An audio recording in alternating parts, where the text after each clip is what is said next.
हम ग्राफ बनाते हैं किसके बीच में, और ये इंपॉर्टेंट ग्राफ है और एग्जामिनेशन पूछा भी जाता है, graph between stopping potential versus frequency. तो देखिए यहां पर ये suppose to be this is stopping potential. अब एक बात पता है कि अगर मैं लाइट कोई एक मेटल सरफेस पे अगर डाल रहा हूं तो क्या उस मेटल सरफेस से इलेक्ट्रॉन निकल जाएंगे? अच्छा, जब तक इलेक्ट्रॉन निकलेंगे नहीं तब तक उनके पास काइनेटिक एनर्जी आएगी नहीं, और जब तक काइनेटिक एनर्जी होगी नहीं तब तक स्टॉपिंग पोटेंशियल डेवलप नहीं होगा। तो क्या हर लाइट मेटल सरफेस से इलेक्ट्रॉन निकाल देती है? Answer no. जब तक लाइट की फ्रीक्वेंसी थ्रेशोल्ड फ्रीक्वेंसी के इक्वल नहीं होगी तब तक इलेक्ट्रॉन निकलेंगे नहीं, और इलेक्ट्रॉन को अगर मूव कराना है तो हमारी अप्लाइड फ्रीक्वेंसी थ्रेशोल्ड फ्रीक्वेंसी से ज्यादा होना चाहिए। तो हम ये देखते हैं बेटे कि हम लाइट की धीरे धीरे फ्रीक्वेंसी बढ़ाते जा रहे हैं, लेकिन इलेक्ट्रॉन नहीं निकल रहे तो स्टॉपिंग पोटेंशियल कितना होगा? 0। उसके बाद हम ये देखते हैं कि हमने यहाँ पर लाइट की वो मिनिमम फ्रीक्वेंसी रखी जो किसके इक्वल है? थ्रेशोल्ड फ्रीक्वेंसी के। तो इलेक्ट्रॉन तो निकल जाएंगे लेकिन अभी भी स्टॉपिंग पोटेंशियल 0 ही रहेगा क्योंकि इलेक्ट्रॉन की कोई काइनेटिक एनर्जी नहीं है। उसके बाद हम ये देखते हैं कि जैसे जैसे हम लाइट की फ्रीक्वेंसी बढ़ाते चले जाते हैं, क्या बढ़ा रहे हैं? फ्रीक्वेंसी। तो जैसे जैसे फ्रीक्वेंसी इंक्रीज करते चले जाते हैं तो जो इलेक्ट्रॉन निकलते हैं उनकी काइनेटिक एनर्जी क्या होगी?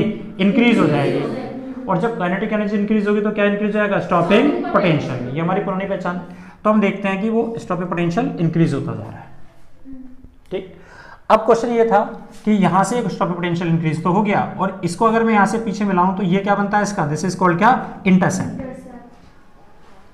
जब दो एक्सिस किसी एक पॉइंट पे जाके काटती है दिस इज कॉल्ड क्या? इंटरसेप्ट। अब इसमें एक छोटी सी बात देखो, ये क्या है? Threshold frequency. अब मुझे बताना है दिस इज कॉल्ड क्या? स्लोप। ये क्या कहलाता है? स्लोप। अब ये स्लोप कितना होगा ये मुझे बताना है। ठीक है, ये स्लोप मुझे क्या देता है?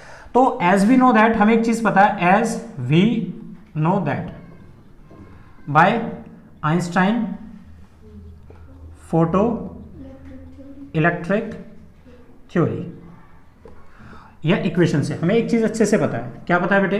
कि जो लाइट की एनर्जी है दिस इज ई, ये किस में यूज होती है? दो जगह, एक तो इलेक्ट्रॉन को निकालने में, दूसरा जो इलेक्ट्रॉन पड़े हैं उनको काइनेटिक एनर्जी में। हमेशा फार्मूले को यहीं से यूज किया करते हैं।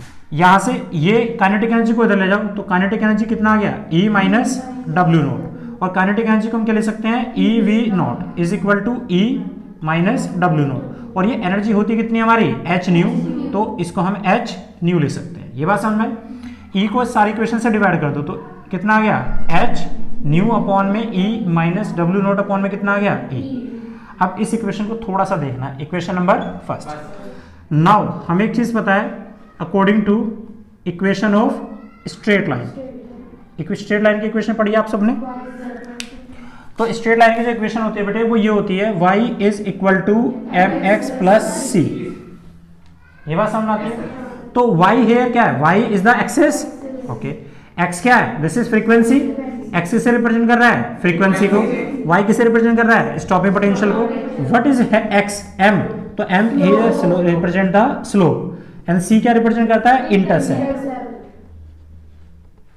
तो अगर मैं इस वाली इक्वेशन को इससे कंपेयर करूं तो क्या आप मुझे बता सकते हैं कि यहां पर y किसे रिप्रेजेंट कर रहा है? y v नॉट को। x किसे रिप्रेजेंट कर रहा है? This is frequency.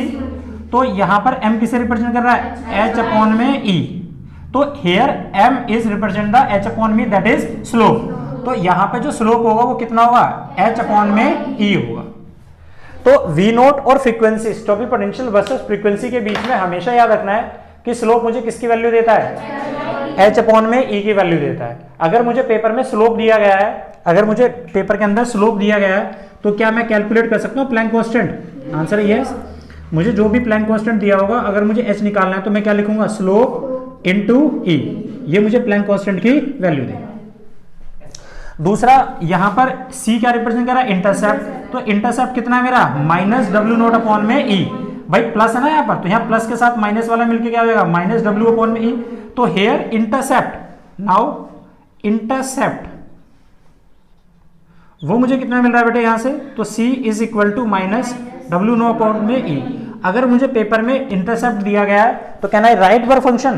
क्या मैं निकाल सकता हूं डिड्यूस? तो यस, इलेक्ट्रॉन के चार्ज से मल्टीप्लाई करके we can easily deduce the work function. तो ये आपको याद रखना है। इसी में एक छोटा सा क्वेश्चन आप लोगों से पूछता हूं मैं कि आप मुझे बता सकते हैं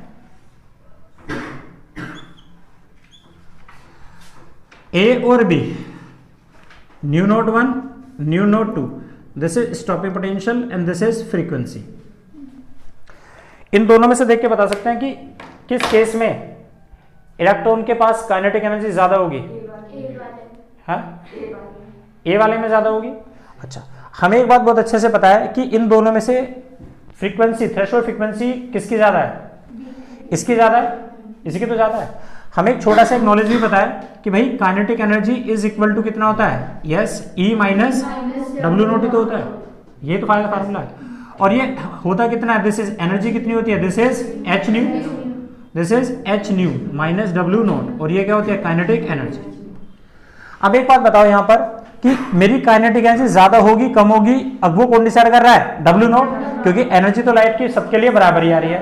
तो इसका मतलब अगर मेरा वर्क फंक्शन ज्यादा होगा तो मेरी काइनेटिक एनर्जी कैसी हो जाएगी? कम हो जाएगी। अगर खान साहब मेरी काइनेटिक एनर्जी यहाँ पे 100 जूल की थी, मान लो मेरी एनर्जी लाइट की कितनी है? 100 जूल की, और मेरा वर्क फंक्शन है कितने का? 40 का, तो मेरी इलेक्ट्रॉन की काइनेटिक एनर्जी कितनी होगी? 60 जूल। अगर मैं यहीं पे ये वाली जो वर्क फंक्शन है ये कितना कर दूं? 70 कर दूं, तो मेरी काइनेटिक एनर्जी कितनी होगी? 30। इसका मतलब क्या है कि वर्क फंक्शन का काइनेटिक एनर्जी के साथ कैसा रिलेशन है? Inversely proportional for the given light, given frequency of the light. तो जब लाइट की मेरी फ्रीक्वेंसी सेम रहती है तो उस कंडीशन में वर्क फंक्शन अगर बढ़ता जाएगा तो जो इलेक्ट्रॉन निकलते हैं उनकी काइनेटिक एनर्जी क्या होगी? कम होगी। और वर्क फंक्शन ज्यादा होगा कम होगा वो कौन कंट्रोल करता है? Nu naught. तो हमें पता है W naught is equal to कितना होता है? H nu naught. तो इसका मतलब डब्ल्यू नॉट किसके डायरेक्टली प्रोपोर्शनल है? Nu naught. तो जिसकी थ्रेशोल्ड फ्रीक्वेंसी ज्यादा होगी उसका वर्क फंक्शन ज्यादा होगा, जिसका वर्क फंक्शन ज्यादा होगा उतनी काइनेटिक एनर्जी कम होगी। इसका मतलब एट गिवन एनर्जी और फ्रीक्वेंसी, जो काइनेटिक एनर्जी होती है वो इनवर्सली प्रोपोर्शनल किसके होती है? Work function. तो इन दोनों में को एक नजर देख के बता सकते हैं हम कि जिसका थ्रेशोल्ड फ्रीक्वेंसी ज्यादा है वहां से जो इलेक्ट्रॉन निकल के जाएगा उसकी काइनेटिक एनर्जी कम होगी। वो इसलिए क्योंकि इसका वर्क फंक्शन भी ज्यादा होगा। वर्क फंक्शन ज्यादा होगा तो इलेक्ट्रॉन जो निकल के जाएंगे उनकी काइनेटिक एनर्जी उतनी कम होगी। ये बात समझ में?